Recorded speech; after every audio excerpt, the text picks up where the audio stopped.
Greetings, everybody. Welcome. Welcome, everybody. Stop scrolling, tap the screen, and come on in. Welcome to another episode of Sankofa Sessions Podcast, where we're going to be talking about the real deal today. We're going to be addressing, so many people may have seen the video I posted earlier, not too long ago. And we're going to be addressing some of the issues that we are seeing play out right before our eyes. So come on in the room today. We're so happy to have each and every one of you. Like, comment, and share. Repost. We are here and we're going to really be dissecting what we are seeing in the news, what we are seeing on social media. I think it's time we pause and really begin to question the motives behind things that are being done. Greetings, everybody. And so we're going to be talking about a little bit of everything. The DEI, going to be talking about the sellouts, talk about standing in solidarity today. So just come on in the room and let's have a conversation about what we can do as a people, as a community, to support one another, to stand in solidarity, and the things that we need to be careful and watchful for that is going to destroy our progress if we're not careful. Because history has a way of repeating itself.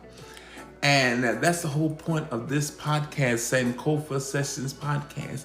It's about learning, looking back towards the past to know the future. Because we've been here before. But the question is, what are we going to do at this pivotal moment that we're living in? What are we going to do in this pivotal moment we're living in today? Are we going to be bought? Are we going to be sold? Are we going to revert back to our old ways? Are we going to be divisive? This is the question. Don't fall into the idea of every man for himself and God for us all. That only speaks of the rhetoric of divide and conquer. And that's how the powers that be get us separated and frustrate our ideals and our progress by causing us to divide and then they conquer us. We have to be willing to set aside our differences. Whatever little squabbles or differences we have in our groups, in our community, we have to be willing to set that aside for the common goal.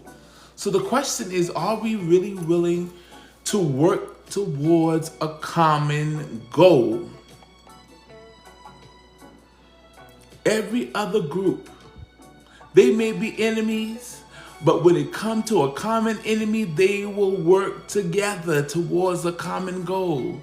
So the question we have to ask, are we, put religion aside, put whatever spiritual tradition, practices that you have aside, and then we have a common enemy that's trying to destroy the core values that our ancestors have stood up for.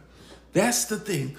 People that are trying to dismantle what our ancestors stood for and worked for. And the question is, what are we going to do about it?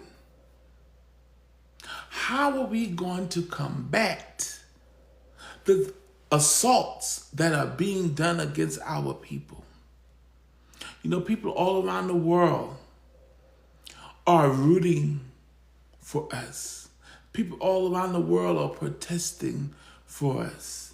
People all around the world see the handwriting on the wall.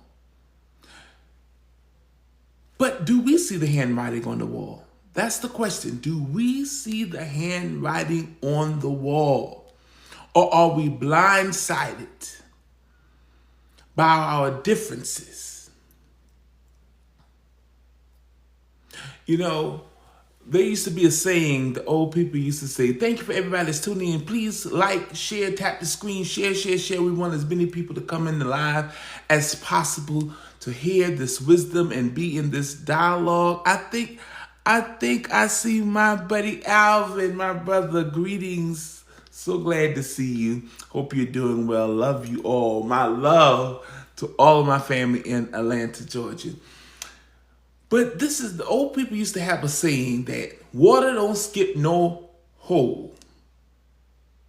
So when you look at a water hose, if there's a hole in the water hose, if there's several holes in a water hose, when water flows through that hose, it's going to come out at every opening. So that's what it means, water don't skip no hole. So we got to know a lot of people, they voted against their own interests and didn't know it. Many people chose, because we all have a choice, and many people chose to vote for a person who told us what he stood for, what he was about. And people went forward. But see, this is the thing. A lot of people are now coming to the realization. There used to be a song that said, I didn't think it could be till it happened to me. I didn't think it could be until it happened to me. See, a lot of people has been living in fantasy land. They was okay with rolling back DEI because they didn't think they was going to be impacted. But there is a European white woman we've seen on the news, you may have seen in social media, who was fired from her job, laid off, all because she was hired underneath the DEI policy. And you know, if we be honest, she really wanted to say, how's this affected me? I'm not black, but guess what? People are being caught in the crossfire. You know, a lot of people make choices because they think it's going to hurt another demographic, not knowing that it's going to hurt you as well in the long run. You can't play in mud and dirt and don't get dirty yourself. You cannot play in dirt and mud and filth and don't think you are going to get dirty.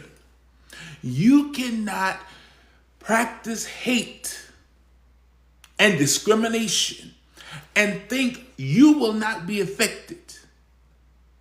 The law of reciprocity, the law of compensation, the law of cause and effect. What you put out, you're going to get back. Some spiritual traditions call it karma.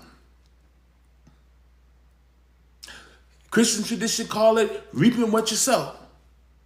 But either way you choose to look at it, you cannot do harm to another people and don't think retaliation isn't coming. You cannot oppress a people and think they're not going to rise up and finally take their power back. Look at the Haitian Revolution. Look at other people. They are realizing that, listen, we got to do something. We have to get away from this idea, and I know people hate, Orthodox religious people hate when I say this, especially Christians. They hate it. But I'm not hating on anybody's faith tradition, but I'm just trying to open our eyes to something, to the reality of it. Waiting for someone else to come out of the sky or something to happen that's going to make everything all right is going to be our detriment. We see it playing out before our eyes. We have to do something. It's our responsibility to do what is necessary, to do the needful for our own survival, for our own progress. And if you don't want to do it for you, do it for your children, your children's children. What legacy are we leaving behind? History is being written right now. We're at a crucial moment and pivotal moment in American history. What are we going to do to ensure that our children will have a future? That's the question. Are we going to be on the wrong side of history again? Because a lot of times, we've seen this before. The question is just, what are we going to do this time around? What are we going to do this time around?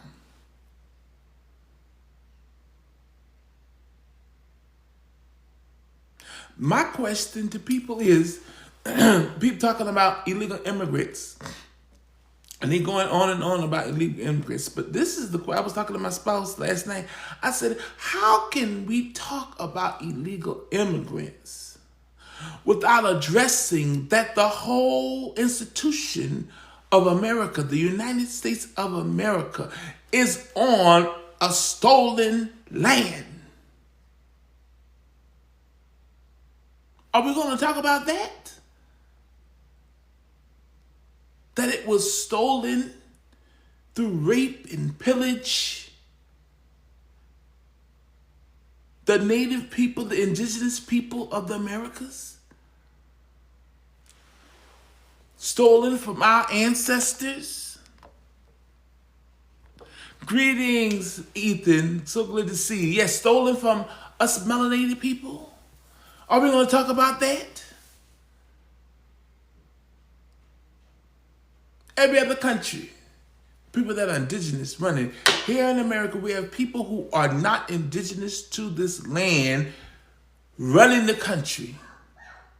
And they're in a foreign country. But yet they're talking about illegal immigrants.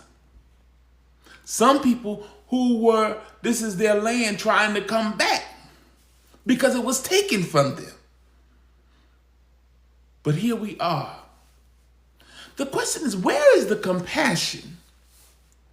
We saw that the the Bishop Buddy, at that prayer service for the inauguration, she pleaded,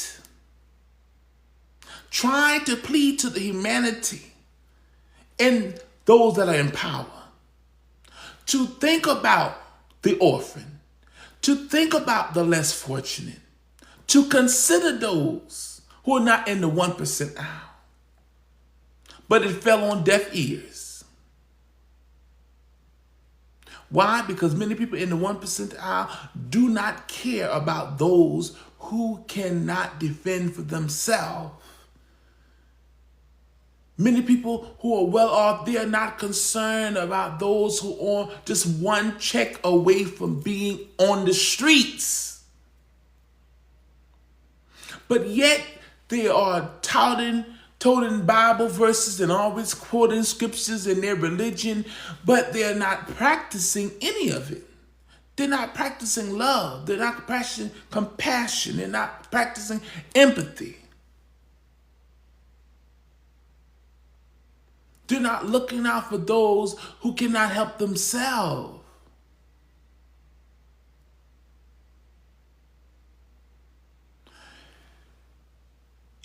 Even in the Black community, we have come, a lot of people like to talk about, we done come so far from back then. But do we understand that chattel enslavement in America was not so long ago?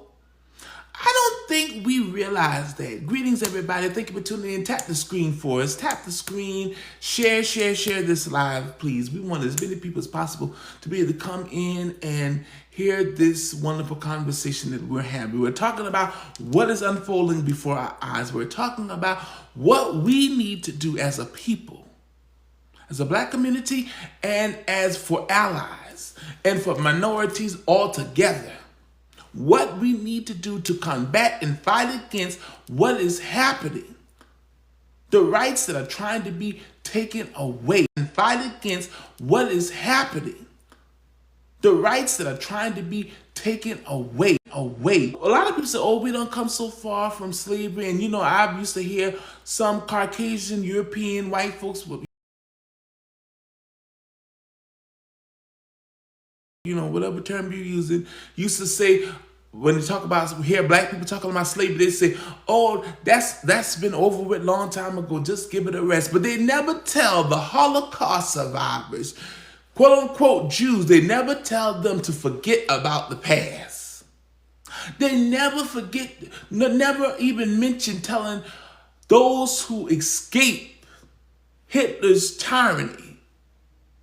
They never tell them that, oh, stop talking about the quote-unquote Holocaust.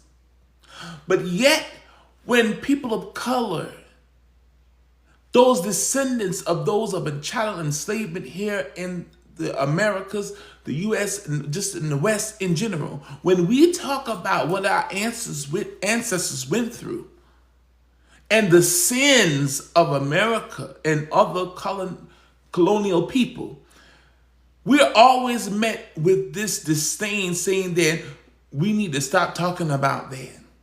That's over with. Yet, slavery was not that long ago. Jim Crow was that not long ago. We have people living today who went through the Holocaust of Germany. We have people living today who their parents were enslaved in America. We have people living today who experienced Jim Crow. So no, we haven't gone that far as we suppose. And a lot of times if we be honest, we got lax in our fight. We got comfortable, and here we are again. Going backwards instead of forward. And the question is, what are we going to do about it? The election is over. What is done is done. The question is, what's the way forward? We have to stop looking at the problem and start creating a solution. Putting aside differences to work towards a common goal. That's where we are. And we can't blame this person and that person. We have to take accountability. Ask yourself, what accountability am I taking? What choices am I making to help or hurt the progress of my community?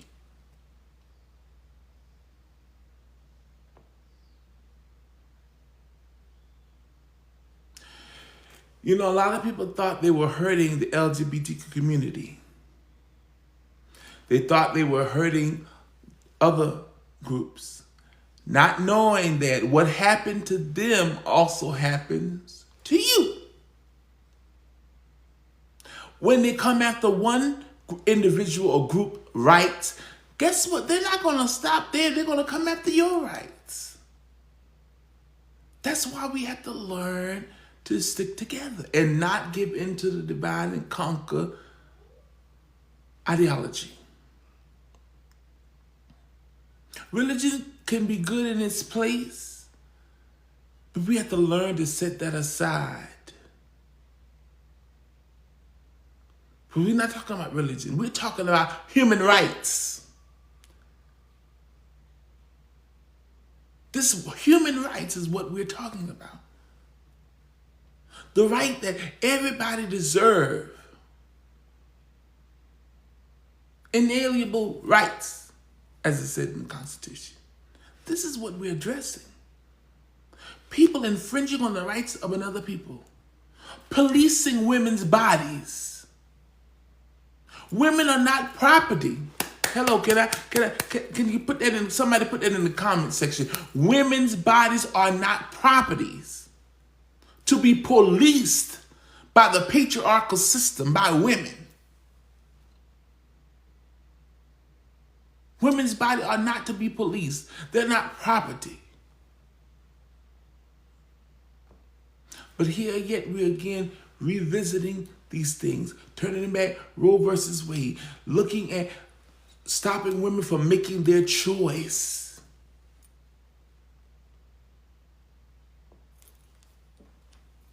These are the things that we are facing, that are happening, trying to undo history.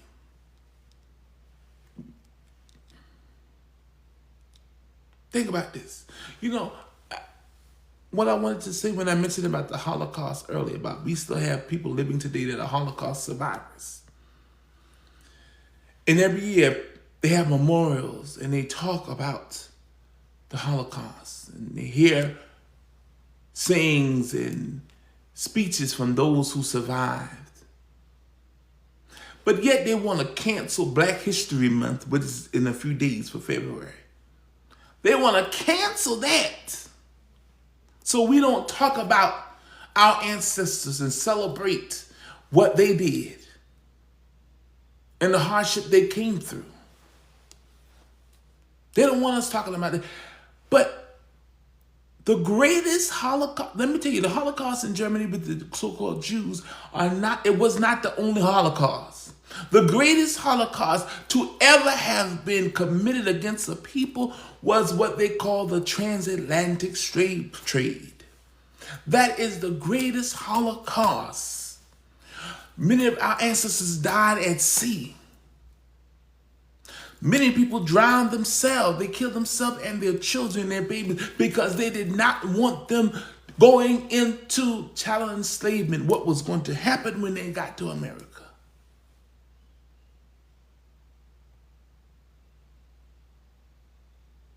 Just think about it. Just think about it. The greatest Holocaust ever. The transatlantic slave trade. Chattel enslavement.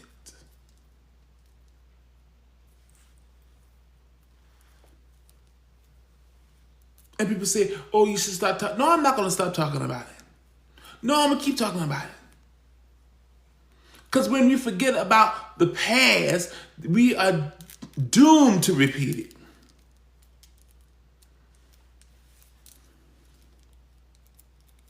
This whole MAGA project want us to be quiet.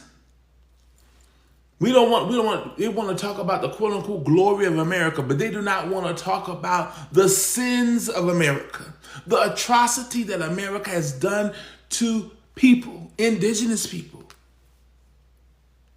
minority groups, making treaties but never honored their treaties. We're talking about the people that are not people of their word. They've proven that.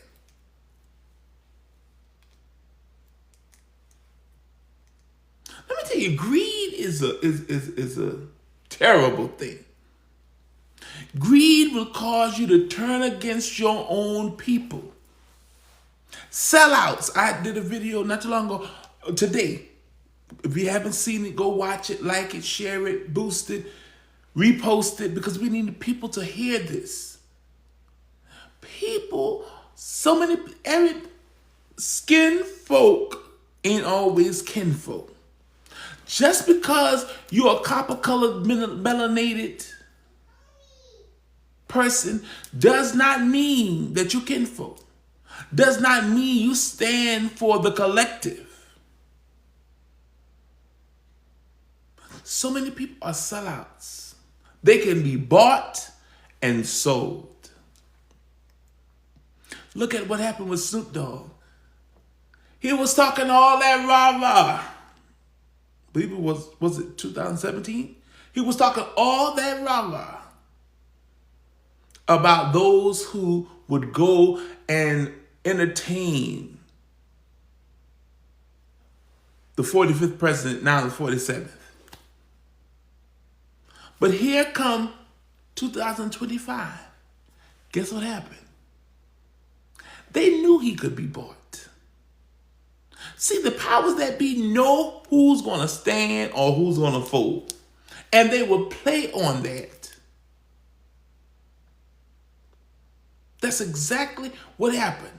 Snoop Dogg folded. He was bought. And guess what? He went back on what he said and did not stand in solidarity. And this is what we have to be careful of. People say they're for the people. They're for their community. But they're not. They're raven wolves in sheep clothing. They only want to rape and pillage and take advantage of us. A lot of people call themselves allies, but they don't have a clue how to be an ally. Because all they know how to do is dominate, take over, control. They don't know how to sit down. If you want to be an ally, go to those who you want to be an ally to and sit down and let them tell you how you can be an ally, how you can be a system of support. Not you coming in trying to tell them what to do and how to do it. That's not how it works. And so many people are so comfortable with seeing women's right taken away from them. But those women are our mothers. They are our sisters. They're our wives, our lovers. How can we sit aside and watch them being dragged to the mud like that and not say anything and not speak up? Where is our modern day Moses? Where is our modern day MLK? Where is our modern day Malcolm X? We need solid, true leaders. Not to tell us what to do, but to help lead the way, to be a spokesman. Not somebody who's going to talk the talk but not walk the walk.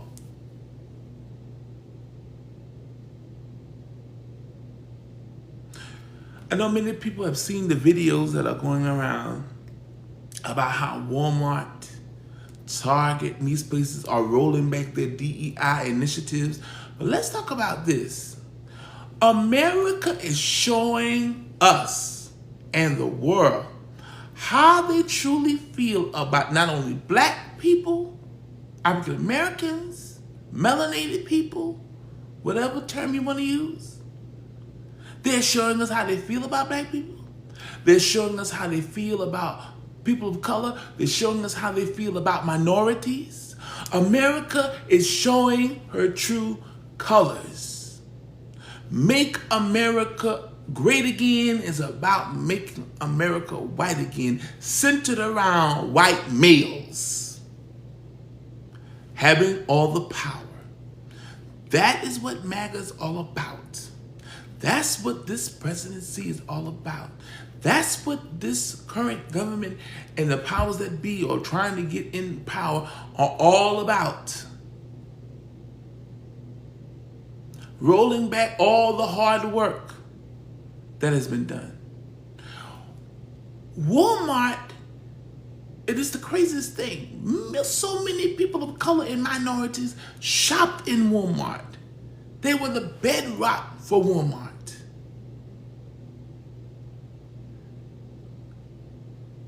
Their food stamps went to Walmart. Their WIC went to Walmart. It was a cash cow for the minorities and black people. A lot of Walmarts are built in black communities, but yet they decided, we're going to do away with DEI.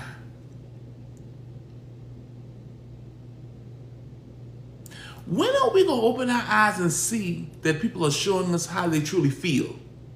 And when are we going to say enough is enough? Enough is enough. We're not going to stand aside and see you create a war, declare a war on us, and we don't say and do nothing.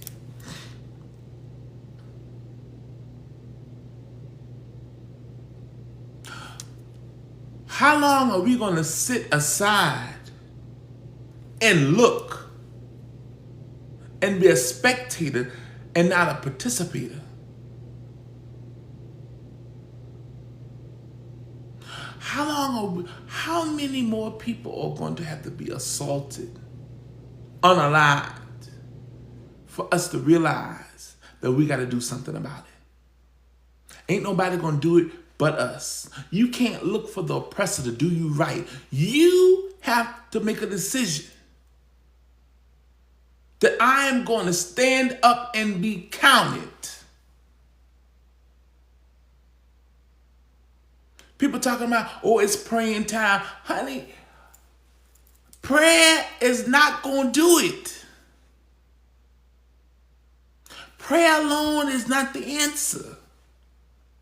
You are going to have to be putting some action in, some work in. You're going to have to take the initiative to stand up and be counted, to speak up.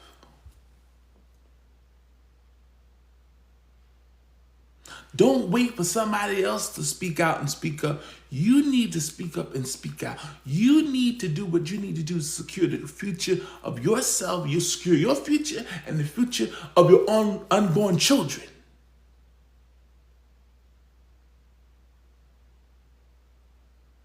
This is what we need to be doing. Let's talk about these sellouts again.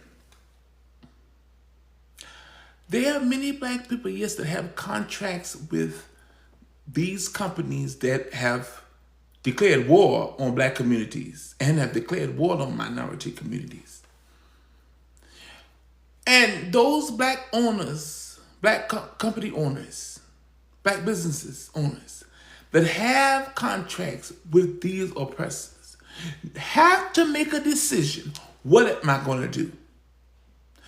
Am I going to create my exit strategy, which they should already have if they're a business owner? If they're in business, they should have contingency plans. They should have an exit strategy. They should know if this was to happen, then what will I do?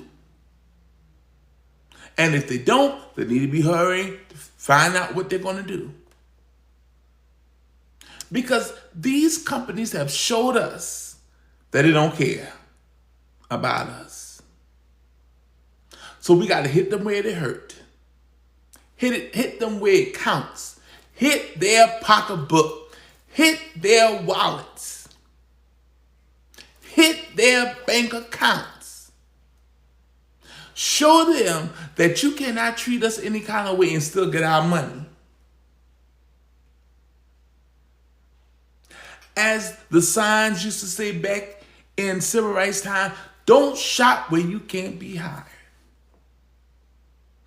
Don't shop in a place that declares war on your whole existence. Thank you for joining, everybody. Tap the screen. Please share.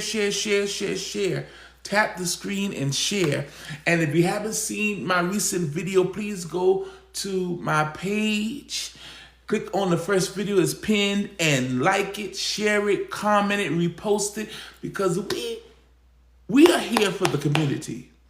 This page is dedicated to speaking truth to power, and I want as many people to hear the messages that have come forth from this platform as possible, because we need people that are going to speak the truth, that are not going to be paid, be bought, or sold. People that are going to be solid, true leaders. And I'm one of those voices that's crying out in this wilderness of capitalism, saying that we need to unite. We need to unite. Because you can't do it by yourself. One person can't do it alone. We have to do it together. We are better together.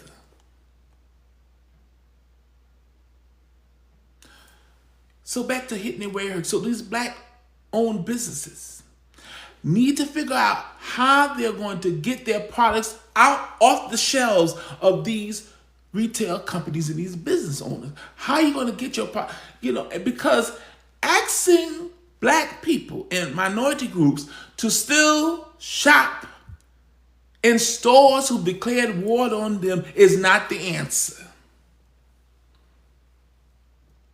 And I hate the videos that I've seen with people implying that to do an impartial strike or impartial boycott, to go in the store and only buy the black-owned products and leave, or the minority products, and leave the rest. That doesn't work. Saying things like that show us your real intent. You're worried about your own business and your own revenue and your own poverty over the collective. And you lose points when you do things like that. You lose points when you do things like that. Because no one particular business or person is above the collective. Nobody gets a pass. If you're either for or against. You cannot play two sides of a fence when it comes to the future of your people. You cannot play two sides of the fence. You have to make a decision that I'm going to stand for what's right. It's not about your buddy. It's not about your friends. It's about right. Right and wrong. And what side are you on? You have to ask yourself, what side am I on? It's not about Republican. It's not about Democrat. It's not about independent. It's not about these things. It's about right and wrong. It's not about just black and white. It's about right and wrong. It's about integrity. Where is our integrity? That we will stand up for what's right. We will join in the fight. We will speak what is right. We will speak truth to power. We won't just let things go. We just won't turn over. We just won't turn a blind eye. A lot of people, thank you for sharing the live. Thank you for tapping the screen. Thank you for joining us today, everybody. Thank you for reposting. We appreciate your love. Help us, help us, help us. And if you want to give to our efforts and support my platform and what we're doing, you can give. My link is in the bio. The Cash App is in there, and I think it may be in the comment section somewhere, that you can support us and help us so we can continue to go forth and do our work and be present and counted for and speak on the behalf of the people. But it's about right and wrong. Where is our integrity? A lot of people won't stand up until it comes to their doorstep.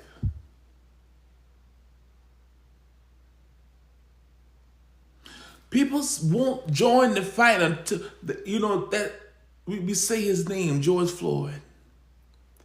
And all of those who was unalived by dirty, bad cops.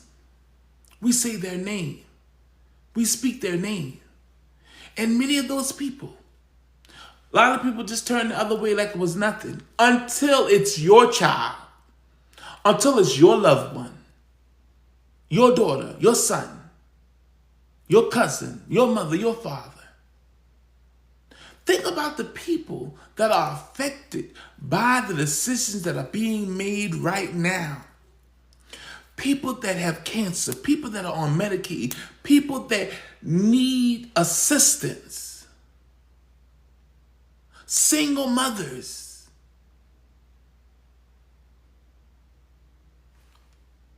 What about about those people? Do we even care? Nobody gets a pass. If you're a person of color and you're doing some shady stuff, you're going to get called out on the carpet. You don't get a pass. People are calling Snoop Dogg out on the carpet. People are calling Tabitha Brown on the carpet. Why? Because they are making questionable moves.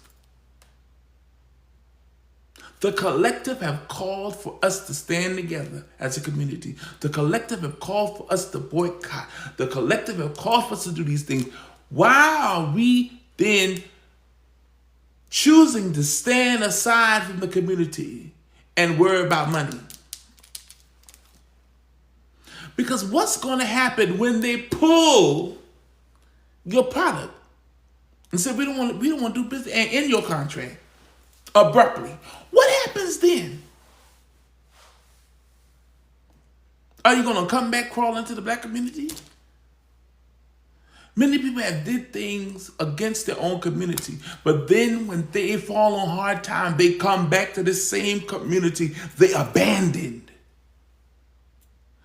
But let's not just think about that. Let's come closer to home. A lot of us may have moved from home, our hometowns or where we grew up. Have we abandoned our people? Have we abandoned our own literal communities? Have we abandoned our loved ones? We can't live there. It may not be suitable for our life. It may not be suitable for our future. But have we forgotten to pour back into the community that supported us? Many people become famous, but how they became famous because their community supported them when they had nothing.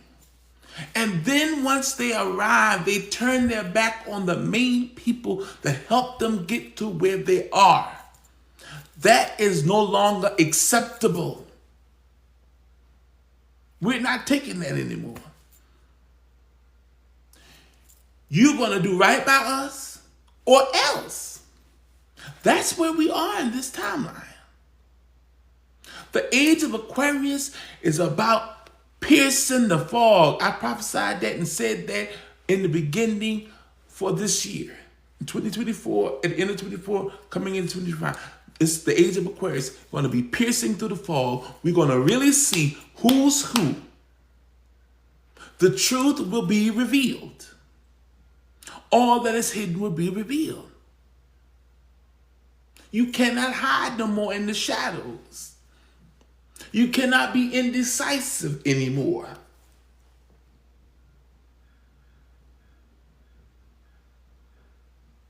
You got to stand on your square and stand on business. You can't be backtracking. That's right, 2025, the year of truth. Truth. The question is, are you ready to face your truth? We have to ask ourselves, am I ready to face my truth? Or I'm going to keep lying to myself? Nobody knows you better than you. Your mother that birthed you don't know you more than you. Why? Because you've been with you since conception. In your mother's womb, you were with you. And all through your life until now, you've been with you. So you know you more than anybody else knows you. And you have to be willing to tell the truth to yourself. You have to be willing to look at yourself in the mirror. And if you don't tell the truth to nobody, tell the truth to yourself. Don't lie to yourself. Because that's not going to help you in the long run. The age of Aquarius is about taking off the mask. Taking off the mask and being willing to sit with yourself. And really begin to address the things in you that needs to be addressed. We see here in the USA and America, the hate the disunity, the discrimination. It's about to implode. It's imploding. Racist groups are now emboldened to come out of the shadows. Because this is what people felt all along. It didn't go anywhere.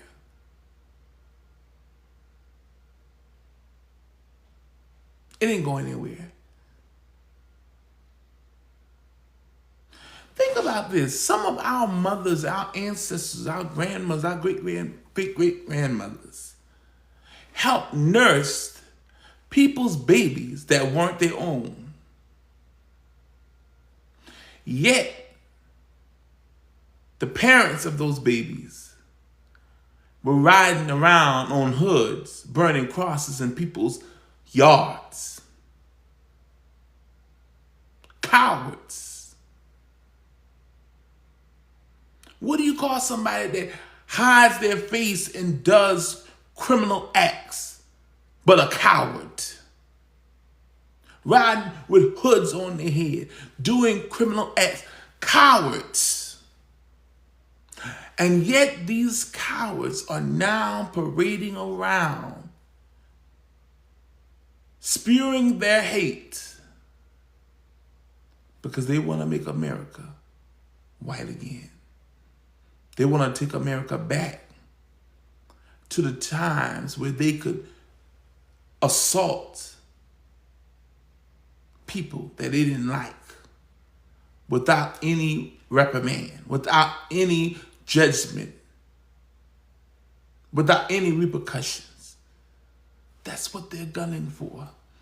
And if you don't see the writing on the hands on the wall, the handwriting on the wall, if you don't see it, you need to check yourself.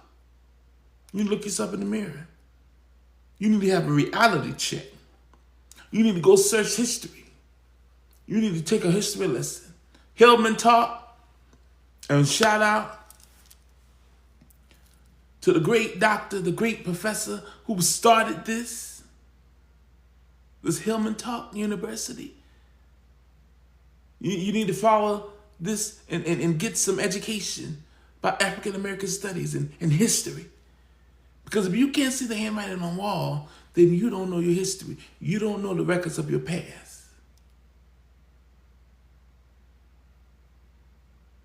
Just not too long ago, women got the rights to vote. And you think they're not gunning to take those rights back? You don't think they're not gunning to take you back to a time where we lived in fear? Now, we're not saying this, I personally am not saying what I'm saying to fearmonger or to cause people to live in panic. We just need to be informed. Be informed and be real with ourselves. Be informed and be knowledgeable so we know the right course of action to take. The worst thing in the world is being ill-prepared.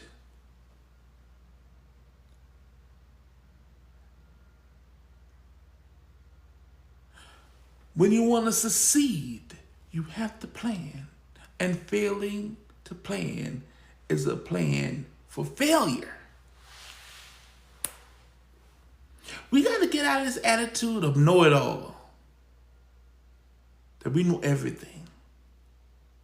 We got to get out of this modality that the world revolves around us.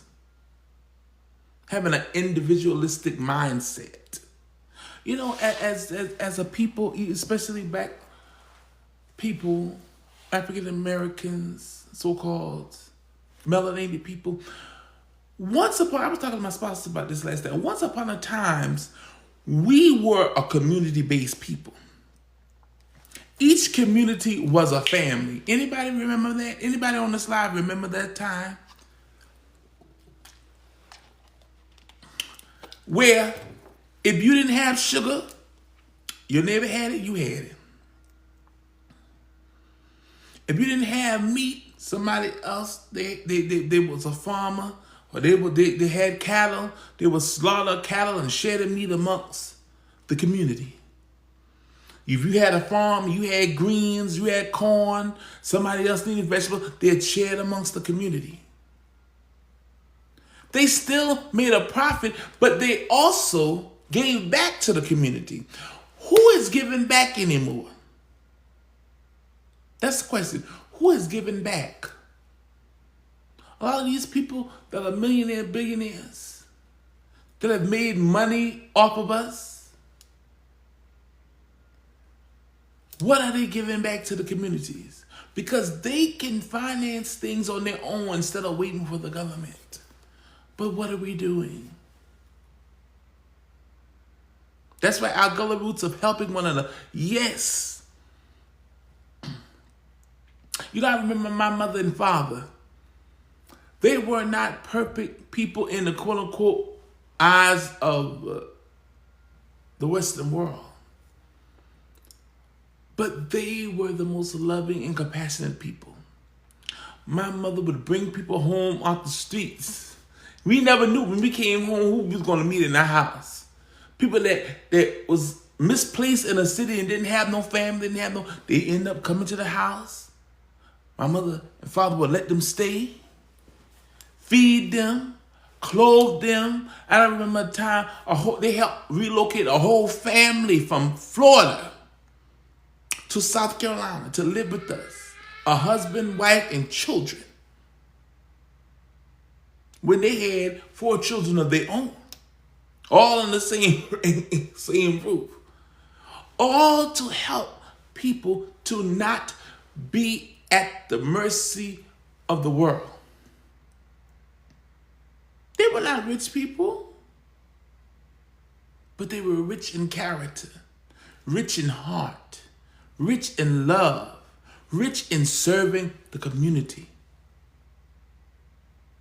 And everything I do, and everything I have become or ever hope to become or accomplish, I owe it all to my ancestors, my parents of blessed memory, because they taught me that. How to have compassion on people. Never really ever heard my parents even gossip about people, talking about people's misfortune. Because they always taught me, it can happen to you too. You could be here today, up today, down tomorrow. Up today, down today. Life and chance happen to everybody. Nobody is excluded.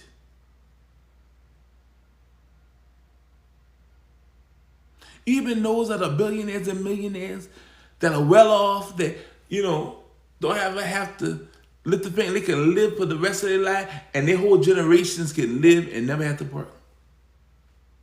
That's good. There's nothing wrong with it. But even life has a way to bring them to their knees. During the stock market crash and the crash of Wall Street and all that back in the day, wealthy people were unaliving themselves. Why? Because the pressures of they were now no longer in the 1 percentile. The 1 percentile was now level with everybody else. So don't think the universe don't have a way to bring people in check.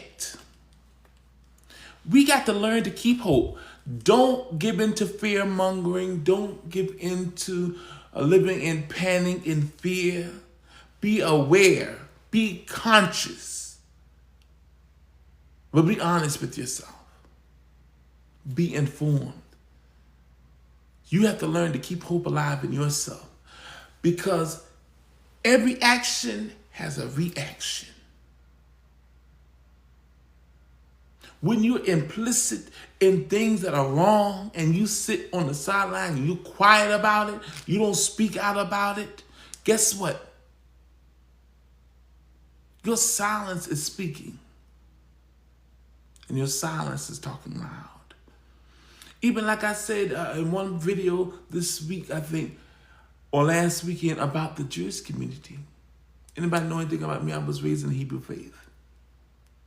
So I'm well acquainted with the customs and practices of Judaism. But I want you to think about this. They are quiet. Elon Musk was in the public world stand doing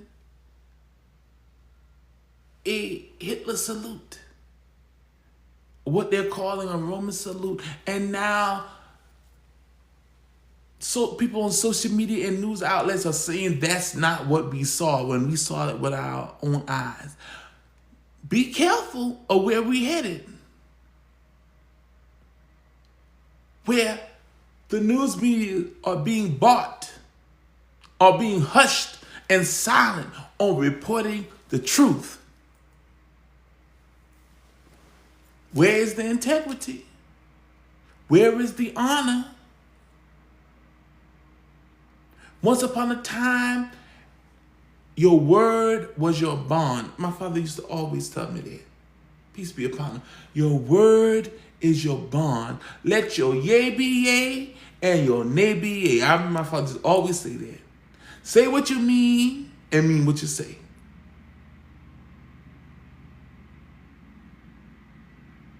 Don't be wishy-washy. Don't be like a flower and flip-flopping sides. Where is our integrity?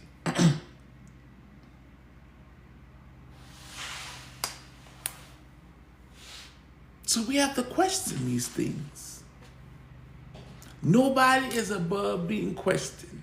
Nobody is above being held accountable. Accountability is important in leadership. You have to be held accountable. But accountable to who? Not another leader. You're accountable to the people you serve. You're held accountable for the people who put you in the position that you're in.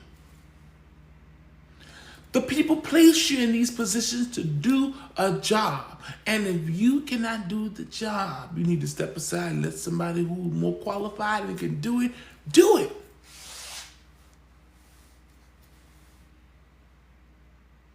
All of us are held responsible. All of us have a standard to uphold.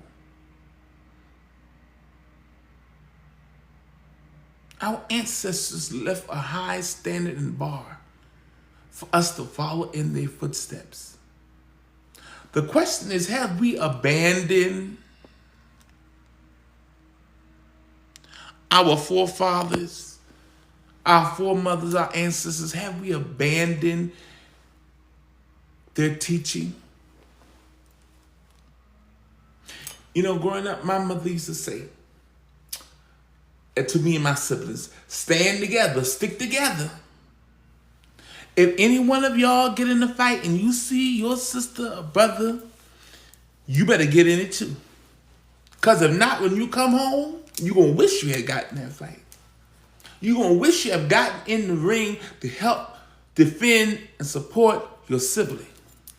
And I remember one time, of course, I'm the oldest in my family. And so different schools, different, everything. And so one of my siblings was in a fight, I believe it was my baby brother. Well, excuse me, next to the baby. He was in a fight. And my sister, who's under me, and the baby boy watched and saw it happen and did not do anything. They did not help him in the fight. They sat and watched as a spectator. But let me tell you, when they got home and my brother's shirt was all rugged and ripped after being in that fight, my mother said, "What happened to you?" And my siblings, oh, mama, he was in a fight. When my brother got in the door, my mother asked him what happened. And so my mother asked the other two siblings who saw the fight, "What did y'all do? What did you do?" and they look dumbfounded because they did not help their brother. Well, I declare to you today, my siblings wore that day. My mother wore them out to no return. Because she said, I told you to stick together, and if your sibling is in a fight, you better get in it too, because I'm gonna deal with you like that fight would have dealt with you. To teach us a lesson. It was all in teaching us that we have to learn that together we stand, divided we fall. And that's what we are missing many times in the black community. We have lost our sense of community. We've lost our sense of togetherness.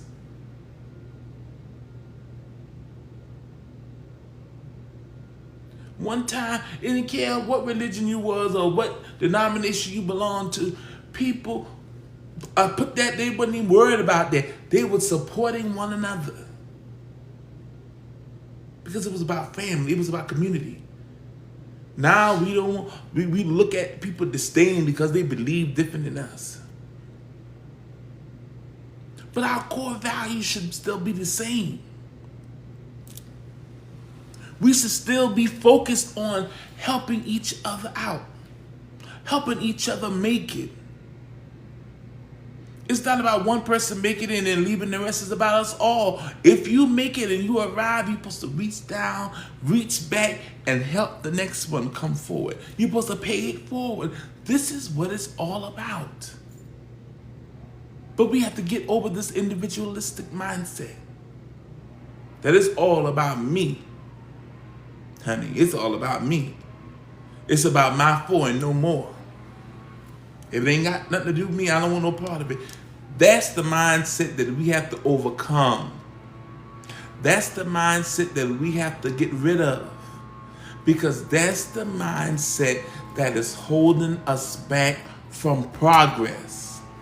That's the mindset that is keeping us going backwards instead of forward. So let's think about it. What decisions are you doing today to secure the future for the next generation? What choices are you making that's going to impact your unborn children, your unborn nieces and nephews, and loved ones? Many of our elderly are wondering now how they're going to pay for their medication that they cannot afford to pay for without the assistance of the federal government. And this is a question I have to ask about to these religious institutions. What is these religious institutions doing to help their own community so that their community do not have to be at the mercy of the assistance given by the government? What are we doing? Where are all our black pharmacists, and why are they not creating pharmacies in our communities to serve our people on a grand scale? Where are all of our chemists? What are we doing to help build our community? Where are our engineers? What are they doing to help build our community? Everybody got, as the old folks used to say, our elders used to say, everybody got to put their brick on the wall to help us succeed. Everybody got to pitch in to help something get done. You know, back in the day growing up, if somebody had a house fire and it burnt down, you know what they would do? Everybody in the community to pitch in tools and pitch in supplies. Everybody to pitch in and then begin to help build that house. This was before Habitat of Humanity that people use that model. That Habitat for Humanity model was copied from our ancestors and how we used to operate. How we would all pitch in to help each other rebuild a life. Even when people started migrating from the south to the north, what happened? People would host them in their houses and help them get on their feet for a better life. What happened when people started moving to Chicago? Our ancestors would move there for a better life. People would host them, help them. People from back, even if they wasn't blood relatives, but if they came from the same neighborhood, the same family, they would help them to get a lifestyle, to help them secure a job. When there were new mothers, they just had a baby, the sisters in the community would put things together and support and help them. Where has that gone? Ask yourself the question. Where are those days gone? Why are we not still following in the traditions of our ancestors? That's the question we have to ask. We have to begin to ask ourselves the hard, tough questions in order to get to the root of the matter. A lot of these religious organizations are taking up money in and out. They're taking up all kind of money. Thousands upon thousands and some millions of dollars. But what are these religious institutions doing to support the community? Because building bigger buildings is not the answer. Because half of these people are not coming back to a building after the pandemic is over. They hadn't returned. Why don't we do something that's impactful, that is going to make a difference in the lives of our communities? Help serve the people that's in our communities. That's what it's all about. Feeding those that are hungry. Clothing those that are naked. Looking after the widows. Looking after the orphans. This is what we should be focused on in our own community, and not waiting for someone that's outside our community to offer assistance to our community. You know, back home, I'm just giving you examples. If I'm not talking about something that I haven't practiced, because a lot of people talk about stuff they ain't done or they don't do. I'm talking about what I know is a proven fact, that I have lived, that I have done. Back home, when I was a spiritual leader of my community and congregation, on some Saturdays, we had certain Saturdays that we had planned. And we would go out to this, it was a black community, and it was a black park, community park, and we would go in that community, in that park, and we would give out free food. Now, I'm not, now they had other people that would do that, other nationalities, other ethnic groups and churches and religious organizations that would get together and give, soups and bread and sandwiches and stuff. But I didn't do that. And we didn't have no outside support. We just had our small community that wanted to make a difference. And we would put flyers out that come this day at this time, and we was going to feed anybody who came to eat, no matter what their ethnicity was. But we was in the black community. But if you needed to eat and you came there, we was going to feed you. And guess what? We fed them. We want to. See, that's the thing. When you are giving to people who we quote unquote deem less fortunate, if you're giving from your heart, you give them something that you would want. You don't give them leftovers. You don't give them the least, the meager things. You give them something to let them know they're worth living, they're worth loving. Give them something that they can't get all the time, to let them know they're valued. So you know what we did? We bought up the fish, we bought up ribs, we bought up chicken, we bought up drinks, soft drinks, water, and we got to-go boxes. We had different kind of rices, vegetables. And we got a big grill, and guess what? We just grilled. We had a big old fryer, and we fried fish. We served those plates to those people. They could sit there and eat in the park. We had music. We were singing our traditional Gullah way of doing things and singing and praising and rejoicing with each other, having fun. The children, people were just coming out of the woodworks. We served hundreds of people that first time. People just coming. That did my heart good, and all of us that pitched in to do that, it did our heart good. And we would plan every time to do it better and bigger the next time. And guess what? Those people that we fed and we served, first of all, that community wasn't in the area of our spiritual center. It was an area I grew up in. And none of those people that came to our congregation. Some religious communities, they do things as a tactic to get people in the building. We didn't do that. It was a spiritual community that wanted to help support people that needed the help. We wanted to make a difference in the community, not to gain followers.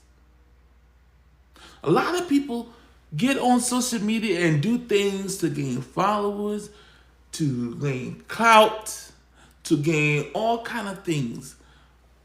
But it's not for the betterment of the community.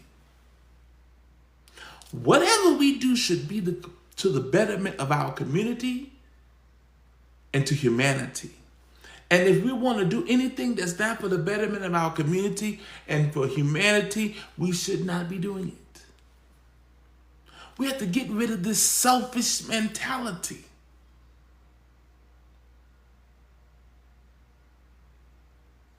We can't be selfish and want to progress. We cannot be selfish and want to say that we want to help people.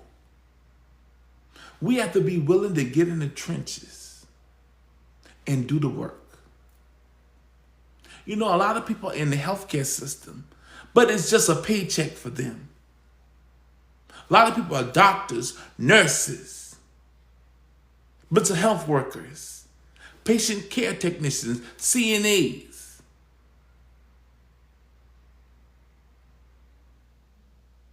But guess what? It's just a job for them. It doesn't mean anything. They don't have a caring heart. They're not really concerned about the people. It's a money-making business. It's all about the money. It's all about the bottom line. It's not about the people. And this is what the root of the problem is. Do we have a heart for the people?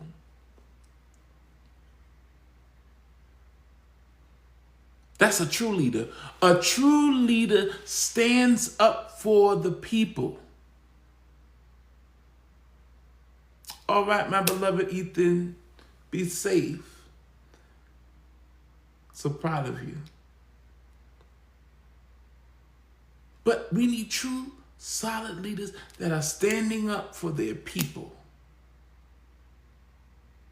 That are going to bat for their people. Like Jasmine Crockett. That at every turn, they're speaking truth to power. They are blocking the efforts and frustrating the efforts of those that oppose us and that want to be our oppressors. That they're not making backdoor deals and backroom deals that's going to devastate our community. That's going to frustrate our efforts. You know, a lot of people talk about being in the room with people of power so they can help make better decisions for our communities. Well, that may be true in some instances. But at what point, where's the line? Where's the line in the sand? Where do we draw the line? Where we say, this is not helping, this is hurting. Where do we draw the line and say that I will not do anything that will harm my people? You know, like the oath that doctors take, that they will not do anything to harm another life. How many of us have that goal in life? I'm not going to do anything that harms another person. I'm not going to do anything that harms my neighbor, my other community members. I'm going to be supportive. As our elders should say, if you don't have nothing good to say, don't say nothing at all. Another thing that we have to work on is tearing down each other. Why are we always trying to tear down each other?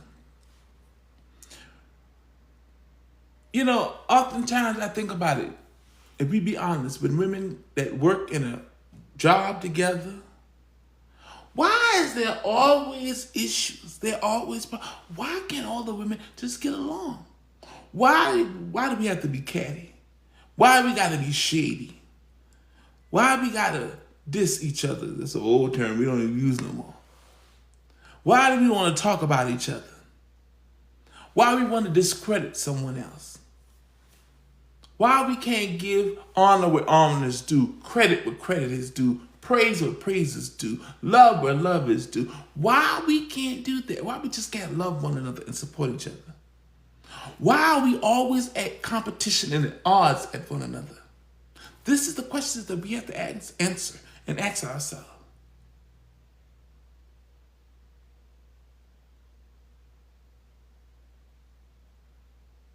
Why can't we get along?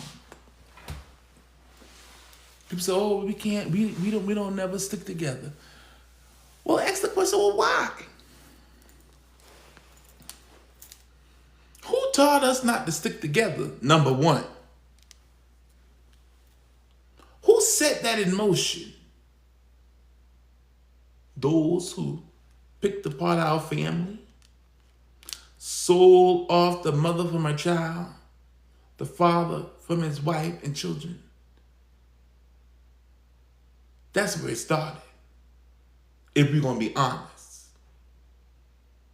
You can't talk about the great innovations of the West and of America without talking about the horrors and the sins of the same people.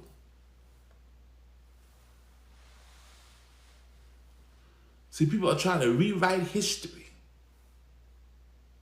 because history is someone else's viewpoint of what happened to you. So they're rewriting the history, what they said happened, not the true records of the past. Banning books. Well, why you want to ban books? A suppression of knowledge? You don't want to be reminded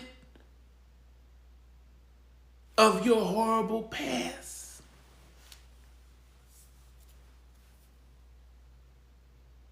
You know, I hear a lot of people say that, well, you know, for a lot of white people, you know, well, that was my ancestors. I didn't have nothing to do with it. You know, or things have changed. It's not like that anymore. Blah, blah, blah, blah. But yet they are profiting off of the wealth that their ancestors acquired by stealing, by by raping and pillaging our people. They're still profiting off the atrocious acts their ancestors did. So, miss me with the idea that you are not held responsible for what they did. Or you don't have nothing to do with it.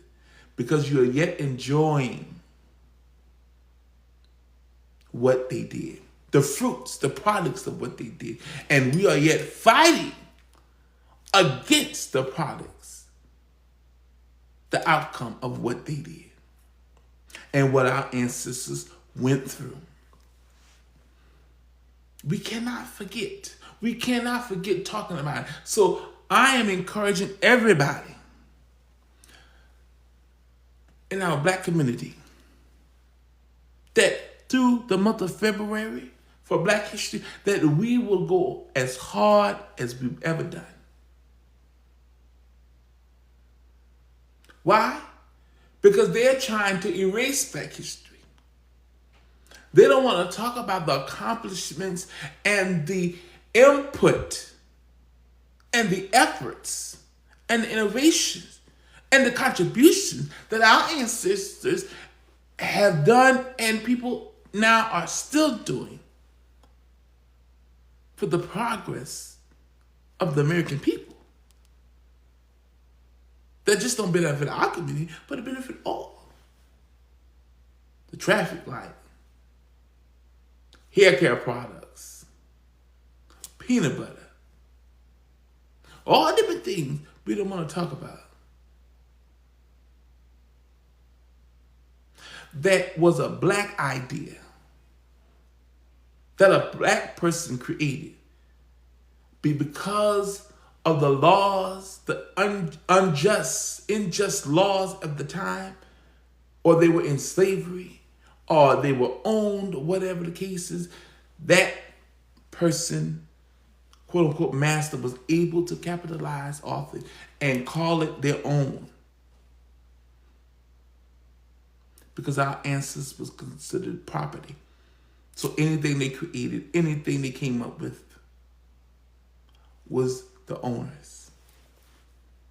This is how they took advantage of our ancestors. And they want to whitewash history and don't want to give credit. And make it like we are lazy people. When have Black people ever been lazy? Answer that question. Somebody tell me in the chat. When have Black people ever been lazy? When we built the country. We built America. We built the White House.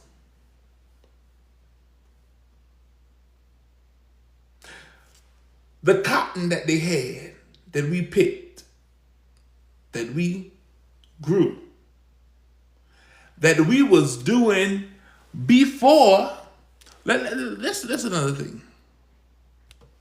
We were planting cotton and picking cotton and selling cotton way before slavery began. It's what we did. Growing rice. We were a rice people. We planted rice. We grew rice. That was our specialty. We did that before slavery came into being. But another people capitalized off of it and made money off of our efforts and work. But yet, people want to pass on the propaganda and the lies saying that Black people are just lazy and want to live off the government.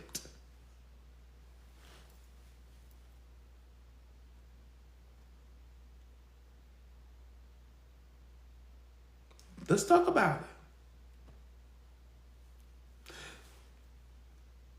You want to talk about truth? Let's talk about it.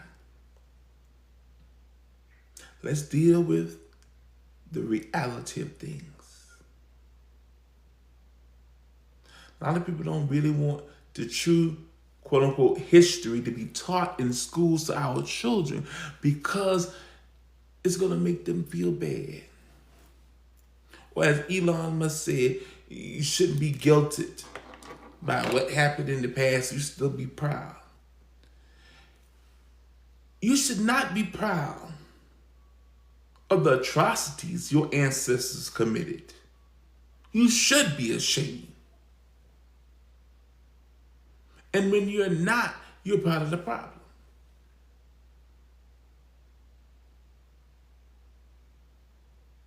That's what we are facing today.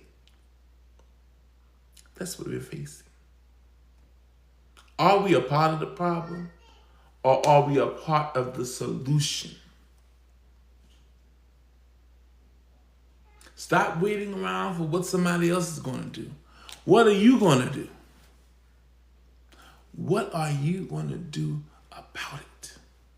What part are you going to play in helping our people move forward? You know, a lot of people say, we black people ought to go back to Africa. Well, that's part of the problem, the out of Africa theory. That's part of the problem. This out of the Africa theory. Because when so-called Christopher Columbus came to America, didn't know how to get here without a melanated person leading him, showing him. Because once upon a time, they were scared to even get on boats and travel by water. If we're going to deal with history, let's deal with the real facts. And it was black people who were sea people who knew and traveled the waters that taught them how to even get here. So when they came, they met us here. So how are you going to say we need to go back to Africa? You met us here. And many of our people were prisoners of war.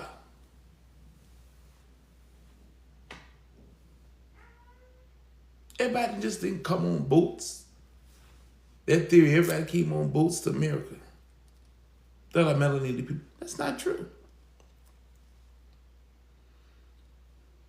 So we have to really question what we've been taught.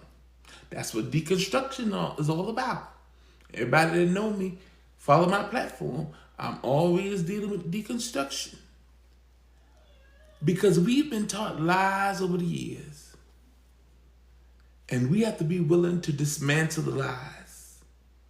We have to be willing to fine-tooth comb, go through the stuff that we've been taught that have led to our detriment,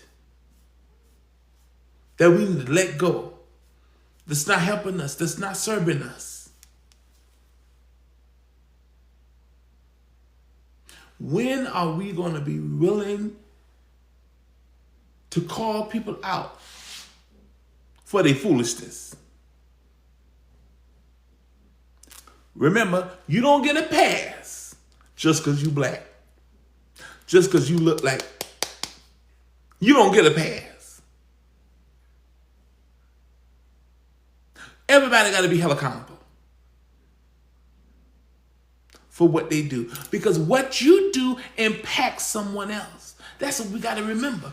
Whatever you do impacts someone else. I see my wife on the line.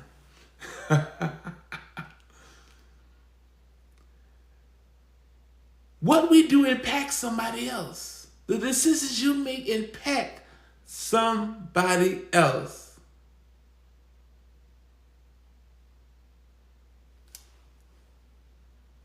So we got to be willing to call people on the carpet for their lies that they're telling people. And that's the sad thing. These people are supposed to be black leaders. Some of them, we ain't heard from them in I don't know how long. Now all of a sudden when something happened, they surface up. Some of these same people that was around and during the late Dr. Martin Luther King, peace be upon him, now all of a sudden they surface up when something happened. But what were they doing all along to help ensure this? We didn't even get here. That's what we got to ask. That's why a lot of our black youth have lost faith in the older generations because they sat by and did nothing. That's right.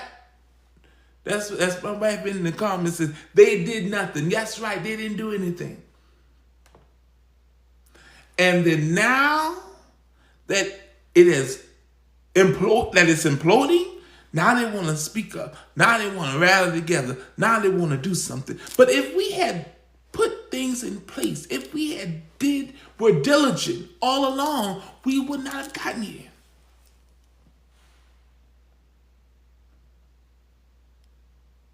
Even with everything that the civil rights accomplished, it still wasn't enough. We still haven't gotten all the way to where we need to be. So we should have never stopped fighting and stopped pushing. So here we are again.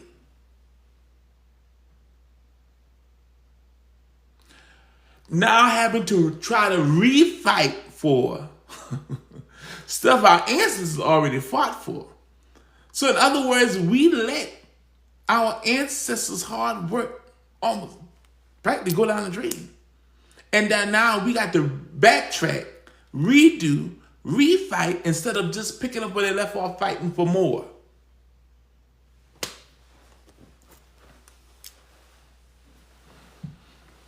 A lot of Caucasian people, they was happy. But they didn't know the man that they voted for was coming down their road.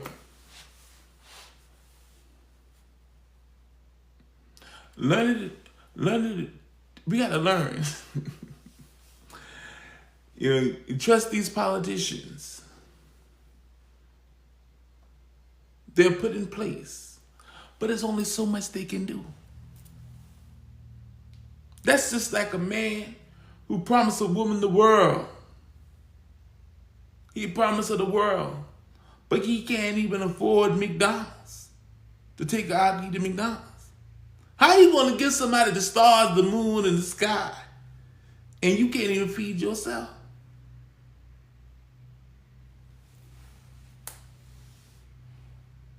I mean, let's be realistic. Let's be realistic with ourselves. And what can we really accomplish? What do we want to accomplish? Where do we go from here? What's the next step? These are the things we need to be concerned with. Since the inauguration, every spiritual religious leader in the world, at their pulpit, their bema, in their congregation, they should have been preaching and teaching lessons about justice. That's what they should have been doing. Not keeping up with the status quo. But no, people all around hollering about Jesus, Jesus, Jesus, Jesus, Jesus. Or their God or their religion or deity. Yet they're not practicing the teachings of the one they call Jesus. They're not practicing.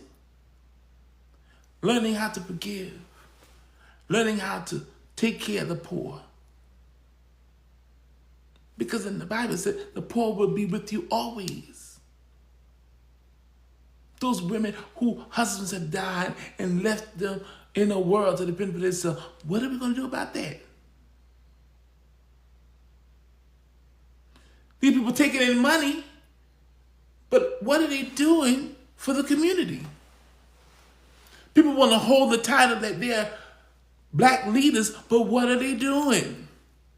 How is their so-called leadership benefiting us and helping us move forward?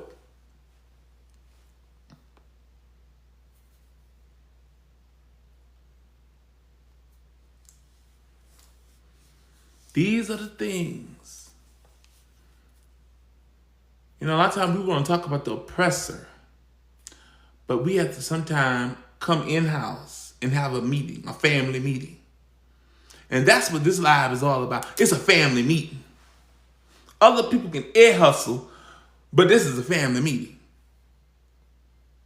And we got to come together as a family, as a community, and really begin to face our differences.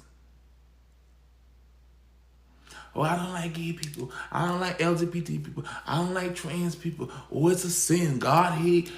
All that aside, honey. And the Ku Klux Klan hate your butt too. Whether you gay or straight. Let's deal with that. They don't care. So let's deal with that. You believing that somebody's life is a sin is not the point. You can believe whatever you want to believe. Right now, we have a common enemy. And you trying to cut off your nose to spite your face is blowing back at you. It's backfiring. It baffles me, all of the people of color and black people that voted against their own self. That's right, karma. Let's talk about the white folks, the Europeans, the Caucasians, who has black children. Let's talk about those who are in mixed marriages.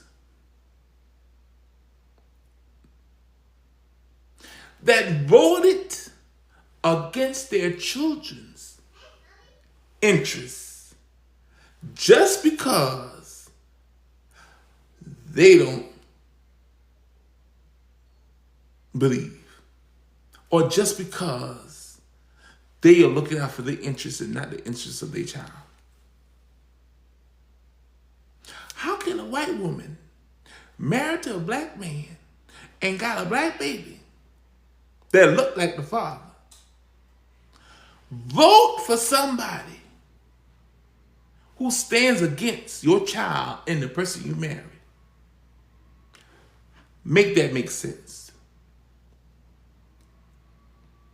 This is one of the things we have to understand, is that historically speaking, white women always stood by her man. Dolly Parton said it best: stand by your man. And historically, white women have always done that. Whatever differences they got in their family, in their house, and in their community, they've always stood by their man. And this election showed they stood by their man.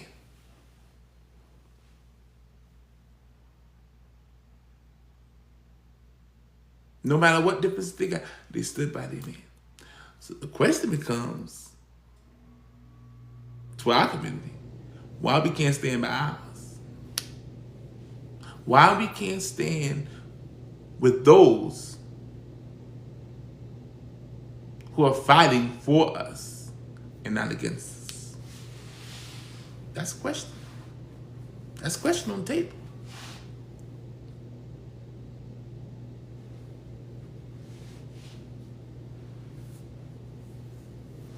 Oh yeah,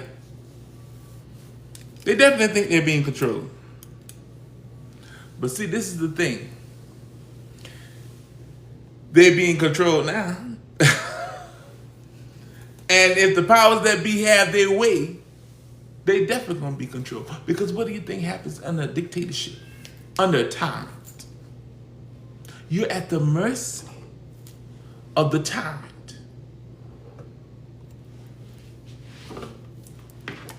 You're at the mercy of the tyrant. And some of us, we forget that. You're at the mercy of a people who really truly feel that you're not human. Or they can treat you any kind of way because you can take it. Black people can take it. Dehumanizing a people is the first step to begin to assault their personhood. When you demonize a group of people before the eyes of all, you begin to normalize the maltreatment of a group of people, spreading lies about a people. You know what I think about? I think about where the Latinos and the Hispanics for Trump, or the Latinos or Latin for Trump, whatever phrase they would use. Where they at now?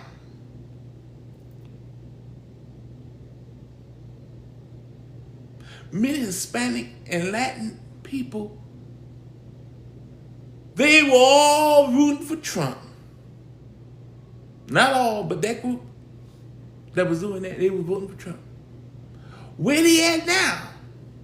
Why are they quiet now? I'm just asking the question. Where they at? Why are they silent? Why are they not talking up now? Because guess what? He barking up their tree now. He's doing, it's funny thing is, a person told you what they stand for, told you what they're about, and you chose to ignore it, or you thought it was a joke, or you thought, oh, they couldn't do that, or he wouldn't do that.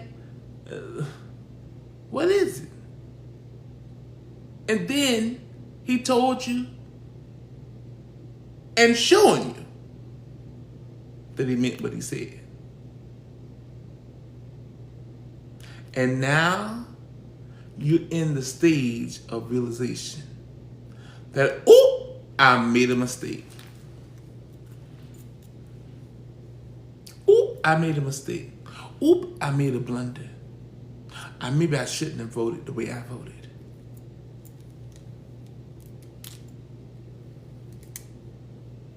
That's where we are now. People are facing being deported. Families, but listen, this is America's MO. This is America's track record, separating families. This is nothing new to their game. In child enslavement, they did it.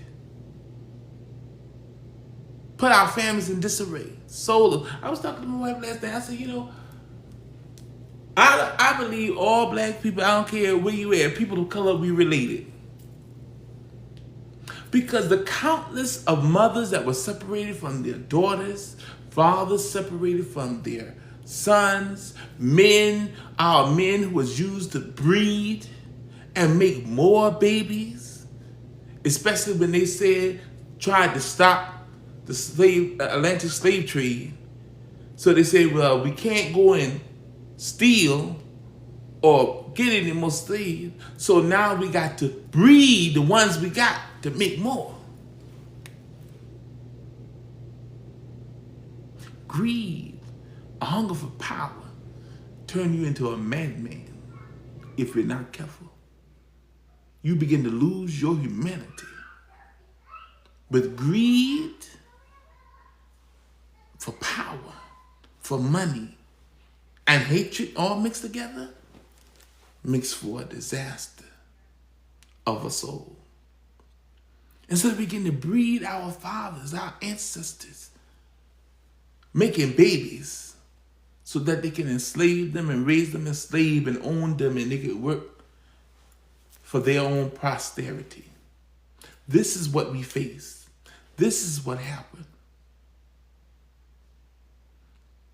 This is the history you got to be reminded of. Because if you don't remember, you'll soon forget. That's what Sankofa is all about. With the bird reaching back with the beak, with the egg in his mouth. Remembering the past so we don't forget it. So we don't forget where we came from. And so that's what we begin to have. So this is a track record.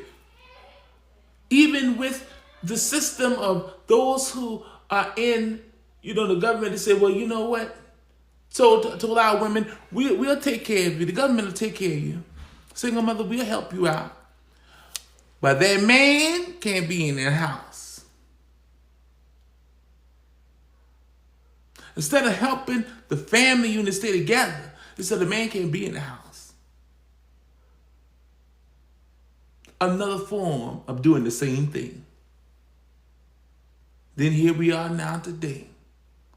The same thing is happening. They've been putting our people in prison. Selling marijuana was illegal.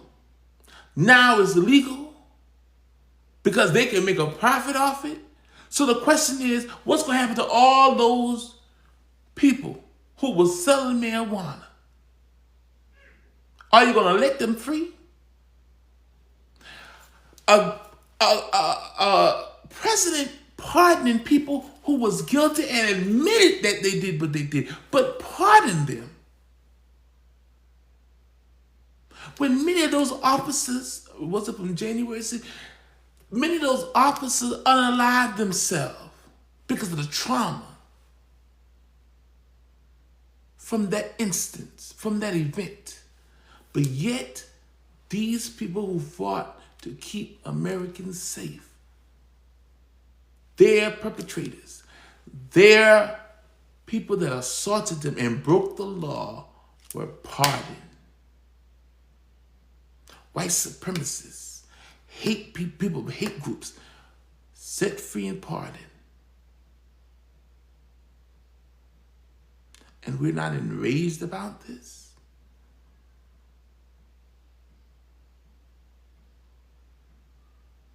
Our ancestors who fought in wars that had nothing to do with them.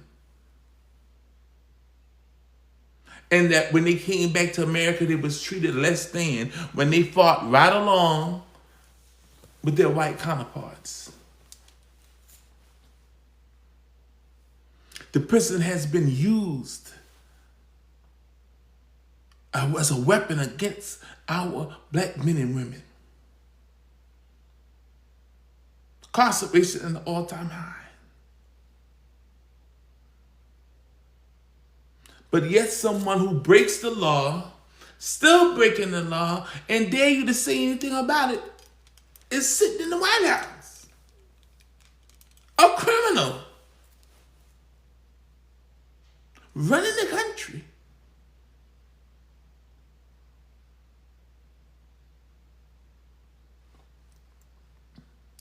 It's time for us to rethink, regroup, and really begin to get a way forward so that we can begin to collect ourselves. Shake yourself, shake the dust off, brush your shoulders off, and get back in the game. During Black History Month, I want you to really remember what it took for you to be a black person in America now today. What sacrifices your ancestors made for you to even be here breathing the same air as other people. And I want you to pay homage to those ancestors. Pour libations. Light a candle in their memory. Put their pictures up. Set an altar as a memory of them. Cook foods this month of February that honors them.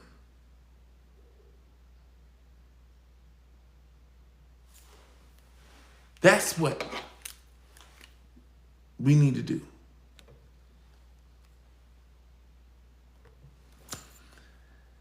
And so we thank you. I guess I'm being censored on TikTok because I just seen 2 restrictions come through. Here we go. But I'm going to keep speaking and telling the truth. I'm not going to let anything stop me. I love you all. Peace be with you. And this has been Sankofa Sessions Podcast with your host, Chief Apostle Veronica Yisrael. I love you all. Keep following us. Please like, comment, and share on all of our videos. Help us put it out there, repost them, because we want as many people as possible to hear this truth, rally around each other, and support each other, because this is a pivotal moment in history that we have to stand up and be counted for. Love you all.